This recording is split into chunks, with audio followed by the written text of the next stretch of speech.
एक छोटी सी एक व्यक्ति की जीवन की घटना मुझे याद आती है जिससे मैं मिली हूं।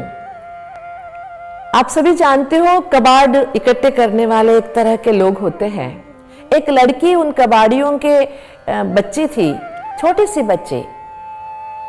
उनके घर वाले चाहते थे वो कहीं सरकारी स्कूल में उसका दाखिला करा दे, नाम के लिए दाखिला हो जाए, लेकिन वो हमारे साथ कबाड़ इकट्ठे करने, हमारे साथ ही दिन भर काम करने आए ताकि कुछ पैसे तो हम कमा सके।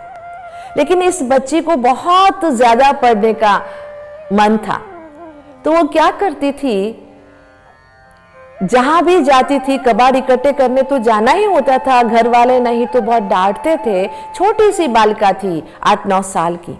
जहां भी जाती कबाड़ इकट्ठे करते, न्यूज़पेपर्स मिल जाते, उसमें से कटिंग करके रख लेती। खाली पेपर मिल जाते, वो इकट्ठे करके रख लेती।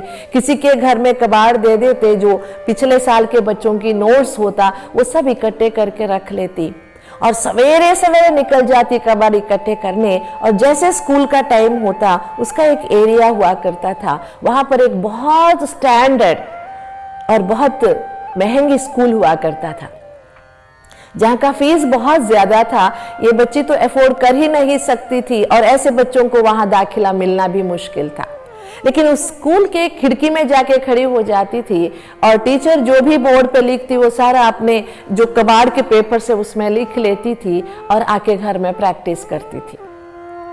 छोटी थी लेकिन प्रयास बहुत ज्यादा करती थी। घर में डांट खाती थी, कई बार पिटाई भी हो जाता था, तो भी वो बच्ची अपने उद्देश्य से पीछे नहीं हटती थी। एक दिन क्या हुआ, ऐसे ही उस स्कूल की खिड़की में मतलब झांक के लिख रही थी, उसका बैलेंस बिगड़ गया और वो गिर गई। बेचारी गिरने के कारण उसके पैर भी टूट गए। लेकिन गिरने का जब आवाज आया तो स्कूल में जो वॉचमैन था उसको पता चला कोई यहाँ अंदर आया हुआ है। खिड़की के वहां आके देखता है कि एक छोटी सी बच्ची गिरी हुई है और पैर टूटे हुए हैं। उसके हाथ में कबाड़ के बहुत सारे पेपर्स जो उसने खुद सिलाई करके रखी हुई थी, जो उसने सारे नोट्स लिखे हुए थे। वो नोट्स थे 5th स्टैंडर्ड के। बच्ची थी 9-10 साल की, तो पूरा वो लिखती थी जो बोर्ड में लिखा जाता था।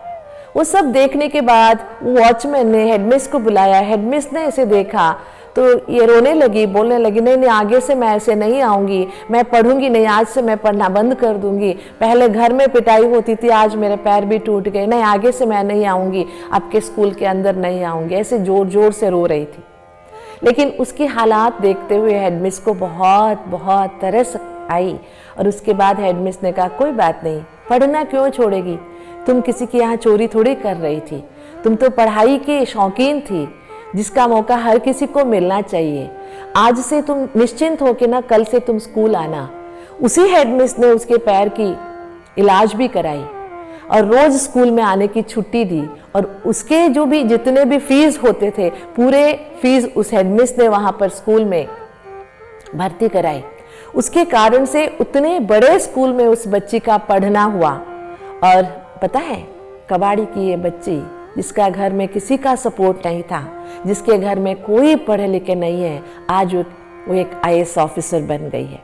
तो हमारी जिंदगी में भी हम भौतिक जीवन में सफलता पाने के लिए भी आध्यात्मिकता के बिना सफलता हो नहीं सकता है। इसलिए जब स्वयं गीता ज्ञानदाता गीता ज्ञान हमें दे रहे हैं, इस गीता ज्ञान को जीवन में उतारने के और इसी पथ पर आगे चलने के एक दृढ़ संकल्प जरूर करेंगे।